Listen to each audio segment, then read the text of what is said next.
All right, how you guys doing?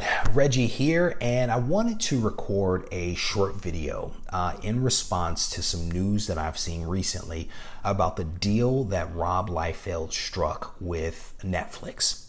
I am a huge fan of the Netflix original series. And it doesn't really matter what they are. I think many of them are really amazing shows. But when you talk specifically about what they've done with the Marvel characters, I am absolutely blown away. The Punisher, super solid. Jessica Jones, solid. I just watched season 2 all the way through over the last couple of days. And if you haven't seen it, I encourage you to do so because it is a solid season that is really driven not by special effects, but more so by the characters and some amazing acting. So check that out. But also Iron Fist to a lesser extent, Luke Cage, Daredevil, solid. Defenders, I think it was 6 episodes, pretty solid, right? But they've now, struck this deal with Rob Liefeld, and I am, curious to see what happens now that they've licensed this, whether they do cartoons or I guess it's called live action, similar to what they've done with the Marvel characters. But I was very familiar with a lot of the books that Image did early on in the 90s, especially the founders. So Shadowhawk, Savage Dragon, Spawn, Youngblood. I was very familiar with all of those books that originally came out from Image. But I was less familiar with many of the characters that Rob developed later on, and certainly once, the ones that he developed after he left Image. Debatable whether it was by his own choosing or whether he was actually voted out by the other founders for some egregious act.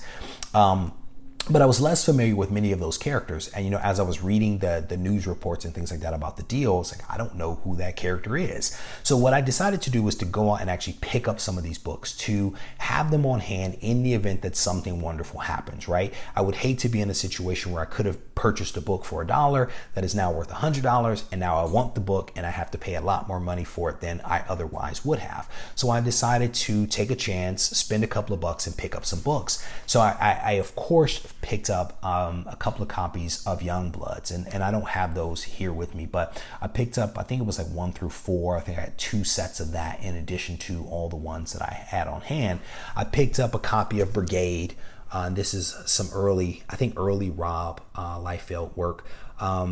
This one I was familiar with. I have a copy of this one already. The guy that I picked this up from said it was a high near mint, and as you look at this thing, it is darn near perfect. He said it was a 9.6, and I believe that he's probably spot on with that assessment. But there's a couple of others that I picked up. The Prophet and Age of Eveline. Evangeline, I think that's how you say it. This is a pretty nice one that is actually signed by Rob. Kind of hard to see there. Yep, there you go. You can actually see his signature right about there, and actually comes with a certificate of authenticity. And this is actually issue number 1 from Maximum Press. I have no clue when he was with Maximum Press. I'm guessing it was after he left Image. I picked up Cybrid, and I have what is this one? This is issue 0.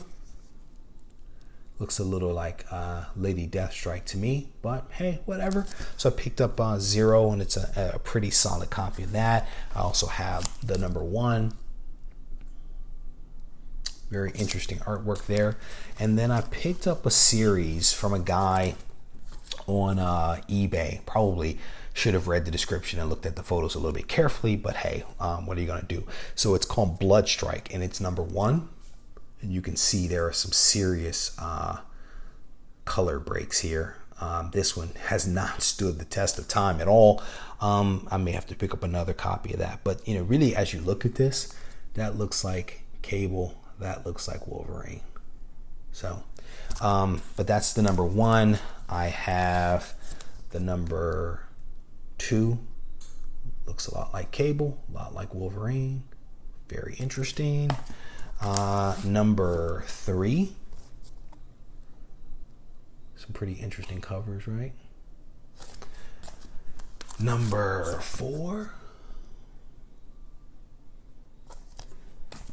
Number 5. And this looks like Supreme. Looks like a Supreme. I think it's either Supreme 0 or 1. I can't recall. Number 6. I actually like this one. The colors of this one are really, really nice. Number 7. This one's a little damaged as well, but this is number 7 of Bloodstrike.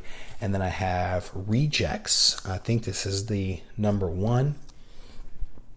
I think I have 2 copies of this coming.